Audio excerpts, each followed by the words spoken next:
5ஆம் அதிகாரம் 13ஆம் வசனம் தொடக்கம் 16ஆம் வசனம் வரை. நீங்கள் பூமிக்கு உப்பாயிருக்கிறீர்கள். உப்பானது சாரமற்று போனால் எதினால் சாரமாக்கப்படும்? வெளியே கொட்டப்படுவதற்கும் மனுஷரால் மிதிக்கப்படுவதற்குமே ஒழிய வேறொன்றுக்கும் உதவாது. நீங்கள் உலகத்துக்கு வெளிச்சமாயிருக்கிறீர்கள். மலையின் மேல் இருக்கிற பட்டணம் மறைந்திருக்க மாட்டாது. இந்த வசனத்தை நாம் வாசிக்கும் போது 2 வசனத்திலும் நீங்கள் பூமிக்கு உப்பாயிருக்கிறீர்கள் என்று வாசிக்கிறோம். நீங்கள் உலகத்திற்கு வெளிச்சமா இருக்கிறீர்கள் என்று நாம் வாசிக்கிறோம். ஆகவே இந்த வசனம் நமக்கு வலியுறுத்துகிற காரியம் என்னவென்று சொன்னால், நாம் இந்த பூமியிலே கடவுளுடைய நாமத்தை பிரதிபலிக்க வேண்டும். இந்த உலகத்திலே ஆண்டவருக்கு நாம் சாட்சியாக இருக்க வேண்டும். அதாவது வேறு விதத்திலே சொல்ல வேண்டும் என்று சொன்னால், நாம் உலகத்தை நேசிக்க வேண்டும். பல நேரங்களிலே நாம் ஆவிக்குரிய வாழ்க்கை என்று வரும்போது நாம் அது இந்த ஞாயிற்றுக்கிழமை நடக்கின்ற ஆராதனை, பரிசுத்தம், ரட்சிப்பு, நன்மை, இது மாத்திரம்தான் நம்முடைய சிந்தையில் இருக்கிறது. இந்த உலகம் என்று நாம் பார்க்கும்போது உலகத்தை உலகத்தை பற்றி சிந்தித்தாலே உலகம் பாவம் நிறைந்தது, ஊழல் நிறைந்தது, உலகத்திலே அதிகாரமா இருக்கிறது. இப்படி நாம் உலகத்தை வேறு வகையில பிரிக்கிறோம். ஆங்கிலத்திலே செக்குலர் என்றும் உலகத்தை, ஆவிக்குரிய வாழ்க்கையை சாக்ரெட், பரிசுத்தம் அல்லது புனிதமானது என்ற சொல்லோடு கூட நாம் இணைத்து பார்க்கிறோம். ஆகவேதான் இன்றைக்கு பல இடங்களிலே நாம் உலகத்தை நாம் அதிகமாய் உலகத்தை பற்றி சிந்திப்பது கிடையாது. ஆனால் நாம் வாழ வேண்டியது எங்கன்னா உலகத்துலதான் வாழணும். அதாவது நேற்றைய வானிலை அறிக்கை இன்றைக்கு பயனில்லை என்பதை போல நமது ஆவிக்குரிய வாழ்க்கை என்பது நமக்கு அநேகர் கற்றுக் கொடுத்ததெல்லாம் என்னவென்றால், உலகத்தை வேண்டும், உலகத்தை நாம் நேசிக்க கூடாது என்றுதான் நமக்கு கற்றுக் கொடுத்திருக்கிறார்கள். ஆனால் இன்றைக்கு நவீன உலகத்தை நாம் புறக்கணித்து விட்டு வாழ முடியுமா என்றால் நிச்சயமாக முடியாது. உலகத்தை நாம் நேசிக்க வேண்டும் என்று பொருள் அல்ல. உலகத்திலே நாம் என்ன தாக்கத்தை ஏற்படுத்துகிறோம் அதுதான் விஷயம். இந்த சமுதாயத்திலே நமது ஆவிக்குரிய வாழ்க்கை என்ன விதமான தாக்கத்தை ஏற்படுத்துகிறது என்பதை நாம் சிந்திக்க வேண்டும். இன்றைக்கு தமிழ்நாட்டிலே கடவுள் மறுப்பு கொள்கையை முன்னெடுத்த தந்தை பெரியார் எல்லாருக்குமே தெரிகிறது. அவரை தெரியாத நபர்கள் கிடையாது. எப்படி அவர் எல்லாராலும் அறியப்பட்டார்? அவர் பிறந்தது, அவர் வாழ்ந்ததெல்லாம் ஈரோடு. அவருடைய கொள்கை தமிழ்நாடு முழுவதுமாக பரவி தமிழ்நாட்டை ஆக்கிரமித்திருக்கிறது. காரணம் என்னவென்றால், அவர் மக்களோடு மக்களாக வாழ்ந்தார், மக்களுக்கு விழிப்புணர்வு ஏற்படுத்தினார், மக்களை சிந்திக்க தூண்டினார். இதுதான் தந்தை பெரியார் செய்தது. ஒரு விக்கிரகத்தை போல அவர் வாழல. நாம் இன்றைக்கு ஆவிக்குரிய வாழ்க்கை என்று சொல்லி யாரிடத்திலும் பேசாமல், யாரையும் சிந்திக்க வைக்காமல், யாருக்கும் கடவுளை பற்றி பிரதிபலிக்காமல், கேட்ட பிரசங்கத்தையாவது நாம் சொல்லியிருப்போம் என்றால் கேள்விக்குறிதான். உலகத்தை நேசிப்பது என்பது உலக பிரகாரமான வாழ்க்கை வாழ்வது என்ற அர்த்தம் அல்ல. உலகத்தில் உள்ளவர்களோடு கூட நாம் ஐக்கியம் கொண்டு ஆவிக்குரிய வாழ்க்கையின் தாக்கத்தை நாம் வெளிப்படுத்த வேண்டும். கடவுள் இல்லை என்று சொன்னவர் தமிழ்நாட்டிலே மிகப்பெரிய தாக்கம் ஏற்பட்டதனுடைய முக்கியத்துவம் மக்களிடத்திலே அவர் அதிகமாக தன்னுடைய நேரத்தை அவர் செலவு செய்தார். ஒரு முறை ஒரு கூட்டத்திலே ஒரு குழந்தைக்கு பேர் வைக்கும்படியாக கொண்டு வந்து தந்தை பெரியாரிடத்துல கேட்கிறார்கள், இந்த குழந்தைக்கு ஒரு பேர் வைங்க என்று சொல்லி. அவர் அந்த குழந்தையை வாங்கினோடனே ரஷ்யா அப்படின்னு சொல்லி பேர் வச்சார். அவங்களும் குழந்தைய வாங்கிட்டு போயிட்டாங்க. அந்த கூட்டத்தில் நின்று கொண்டிருந்த ஒருவர் அடுத்த நாள் தந்தை பெரியாரை தனியாக சந்தித்து, நீங்க என்ன ஒரு குழந்தைக்கு பேர் வைக்க சொன்னா ஒரு ஊர் பேரை போய் ஒரு நாட்டினுடைய பேரை போய் வைக்கிறீங்க அப்படின்னு கேட்டாராம். அதுக்கு தந்தை பெரியார் சொன்னாராம், நீங்க கூட தான் பழனி, சிதம்பரம், திருப்பதினு பேர் வைக்கிறீங்க தமிழ்நாட்டுல, இதெல்லாம் ஊர் பேர் இல்லையா அப்படின்னு கேட்டாராம். அன்னைக்குதான் அந்த மனிதன் சிந்திக்க ஆரம்பித்தான். ஒரு மாற்று சிந்தையை தந்தை பெரியாரால் உருவாக்க முடிந்தது. அவர் வாழ்வில் கூட எளிமைதான். அவர் ஒரு முறை கோயம்புத்தூர்ல இருந்து சென்னைக்கு ஏதோ ஒரு ட்ரெயினில் வரும்போது 3ஆம் வகுப்பில் தான் அந்த 3rd கிளாஸ் அன்றைக்கு இருந்தான். 3rd கிளாஸ்ல அவர் பயணித்து வந்திருக்கிறார். அப்போது ஏதோ ஒரு ஸ்டேஷன்ல ஒருவர் பார்த்து விட்டு, நீங்க ஏன் 1st கிளாஸ்ல வராம 3ஆம் வகுப்புல வரீங்கன்னு சொல்லி 1st கிளாஸ் டிக்கெட்டை கொடுத்து விட்டு அவருடைய பெட்டிக்கு அவர் போயிட்டார். சென்னையில வந்து இறங்கும் போது அந்த நபர் அந்த 3 வகுப்பில பெரியாரை தேடுகிறார். பெரியார் இல்லை.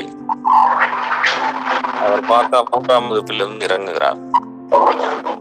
அப்போது அவர் கேட்டாராம் இறங்கின உடனே, நீங்க ஏன் 1st கிளாஸ்ல வரீங்கன்னு உங்களுக்கு டிக்கெட் எடுத்து கொடுத்தேன், நீங்க வரலையா அப்படின்னு சொல்லி கேட்கும்போது அவர் சொன்னாராம், நீங்க கொடுத்த டிக்கெட்டை நான் வந்து அங்க ரயில்வே அதிகாரிகிட்டே கொடுத்து பணமா வாங்கிக்கிட்டேன். எந்த பெட்டியில ஏறினாலும் ட்ரெயின் எங்க போகணுமோ அங்கதான் போவோம் என்று அந்த மனிதரிடத்துல சொன்னபோது அவர் அப்போதுதான் சிந்திக்க ஆரம்பித்தார். பெரியாரின் எளிமை அவருடைய வாழ்க்கையிலே பெரிய தாக்கத்தை ஏற்படுத்தியிருக்கிறது. ஆகவே இன்றைக்கு உலகத்திற்கு வெளிச்சமாக, பூமிக்கு உப்பாக நமது வாழ்க்கை இருக்கிறதா என்பதை நாம் சிந்திக்க வேண்டும். நம்மை விட ஆண்டவராகிய இயேசு கிறிஸ்து வாழ்ந்த காலத்திலே ஆவிக்குரிய கட்டுப்பாடுகளும் அல்லது ஆவிக்குரிய வாழ்வியலின் கோட்பாடுகளும் மிகவும் கடுமையாக இருந்தது. அவங்க ஆன்மீக சடங்குகள், அந்த சடங்காச்சாரம்லாம் பார்த்தோன்னா நம்மளாலலாம் கடைபிடிக்க முடியாது. ஜெப நேரம், அவர்கள் ஒரு நாளைக்கு கம்பல்சரி 3 வேளை அவர்கள் அவருடைய ஜெப ஆலயங்கள் எல்லாம் ஜெபிப்பார்கள். அது மாத்திரமல்ல, பலவிதமான ஆலய வழிபாடுகள் காணப்பட்டது. இன்னும் இயேசுவை பற்றி நாம் பார்க்கும்போது, அவர் அதிகாலையில் இருட்டோடு எழுந்து ஜெபம் பண்ணினார், அதிக நேரம் ஜெபம் பண்ணார் அப்படின்னு நம்ம வாசிக்கிறோம். ஆனால் அப்படி ஆண்டவர் ஆவிக்குரிய வாழ்க்கையிலே அவர் நேரத்தை அதிகம் செலவு செய்திருந்தும் கூட அவருடைய பெரும்பாலான வாழ்க்கை ஜனங்களோடும் மக்களோடு கூட, மக்களை சந்தித்து அவர்களோடு கூட பேசி அவர்களை சிந்திக்க வைக்க ஆண்டவராகிய இயேசு கிறிஸ்து காலையிலே கிராமமாய் சுற்றித் திரிந்தார் என்று நாம் வாசிக்கிறோம். நமது வேலை என்னவென்றால், பூமியிலே உப்பாய் பயன்பட வேண்டும், உலகத்திற்கு வெளிச்சமாய் நாம் வாழ வேண்டும். அப்படி என்றால் அறியாமையில் இருக்கிற மக்கள் அறியாமையின் இருளிலிருந்து வெளியே வர வேண்டும். ஆவிக்குரிய வாழ்க்கை என்பது, அல்லது சாக்ரெட் என்றாங்களே, புனிதமான வாழ்க்கை, பரிசுத்தமான வாழ்க்கை என்பது ஏதோ நாம் ஆலயத்திலே நம்முடைய நேரத்தை செலவு செய்து ஜப கூட்டங்களிலே பங்கு பெற்று அல்லது நம்முடைய வெளிப்பிரகாரமான அடையாளங்களை பொறுத்தது அல்ல. எந்த அளவிற்கு நாம் வாழ்கின்ற சமுதாயத்திலே தாக்கத்தை நாம் ஏற்படுத்துகிறோம் என்பதை பொறுத்துதான் நமது ஆவிக்குரிய வாழ்க்கை அமைந்திருக்கு. ஆகவேதான் ஒருவர் சொல்லும்போது நாம் சோசியோ ரிலீஜியஸ் ஆர்கனிசம் என்று சொல்லுகிறார். சமுதாய ஆன்மீக பிராணிகள். நாம் வெறும் ஆன்மீகத்தை மாத்திரம் பிரித்து, ஆவிக்குரிய வாழ்க்கை பிரித்து பார்க்கக்கூடிய காலம் அல்ல. இரண்டையும் ஒன்றிணைத்து பார்க்க வேண்டும். நமது பிரசங்கம் அல்லது நாம் கேட்கின்ற பிரசங்கம், நம்முடைய ஜெப வாழ்வு, நம்முடைய பர்சனல் ஸ்பிரிச்சுவல் லைஃப் எல்லாமே சமுதாயத்திற்கு உப்பாக, சமுதாயத்திற்கு ஒளியாக மாற வேண்டும். இதைதான் இயேசு நமக்கு போதிக்கிறார். ஆகவே இந்த காலங்களிலே ஆண்டவருடைய கரத்தில் நம்மை ஒப்பு கொடுத்து எந்த அளவிற்கு நாம் பிரயோஜனப்பட்டோம் பூமிக்கு, அந்த வசனமே தெளிவாய் சொல்லுகிறது. உப்பானது சாரமற்று போனால் வெளியே கொட்டப்படுவதற்கும் மிதிக்கப்படுவதற்கும் தான் அது பயன்படும். சாரமற்ற வாழ்க்கை நாம் வாழக்கூடாது. சாரமற்ற வாழ்க்கை என்றால் பெயரளவு கிறிஸ்தவர்கள், பெயரளவு விசுவாசிகள் என்ற பெயரோடு வாழ்ந்த ஒரு பிரயோஜனம் கிடையாது. இன்னும் நமது வாழ்க்கையில மனம் திரும்பாமல், இன்னும் நமது வாழ்க்கையில ஒரு ஆழமான வைராக்கியம் இல்லாமல், சமுதாயத்திலே எந்த பிரயோஜனம் இல்லாமல், சபைக்கு பிரயோஜனம் இல்லாமல் நாம் வாழ்வோம் என்றால் நமது வாழ்க்கை சாரமற்ற ஒரு வாழ்க்கை தான். அதுல சுவை கிடையாது, அதை பயன்படுத்த முடியாது.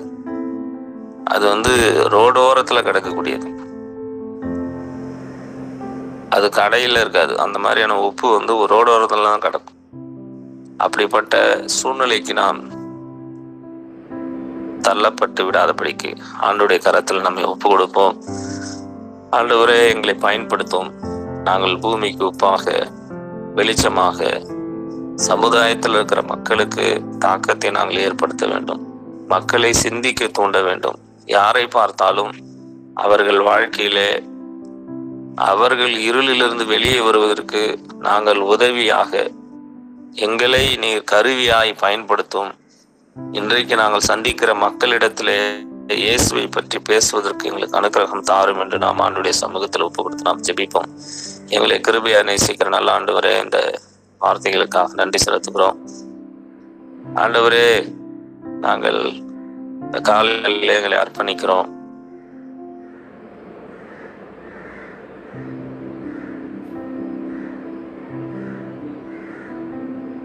அறியாதவர்களே சமுதாயத்தில் மிகப்பெரிய தாக்கத்தை ஏற்படுத்தியிருக்கிறார்கள். மற்றவர்கள் வாழ்க்கைக்கு பிரயோஜனமாக இருந்திருக்கிறார்கள். பிரயோஜனமாக இருக்கிற மக்கள் வாழ்விலே வெளிப்படுத்தக்கூடிய நாங்கள் சாரமற்றவர்களாக வாழாதபடிக்கு எங்கள் வாழ்க்கை உப்பாக, ஒளியாக மற்றவர்களுக்கு பிரயோஜனப்படட்டும்.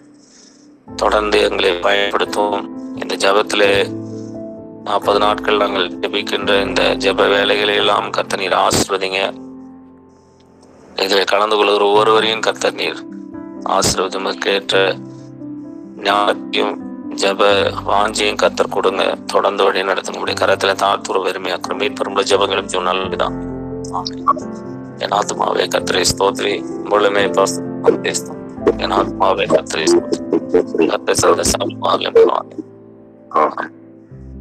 நம்முடைய கர்த்தராகிய இயேசுவின் கிருபையும் பிதாவாகிய தேவனுடைய அன்பும் பரிசுத்த ஆவியானவருடைய அன்பியும் என்றும் என்றும் சதா காலம் நம்மளோடு கூட என்றென்றைக்கு நீடித்து நிலைத்திருப்பதாக.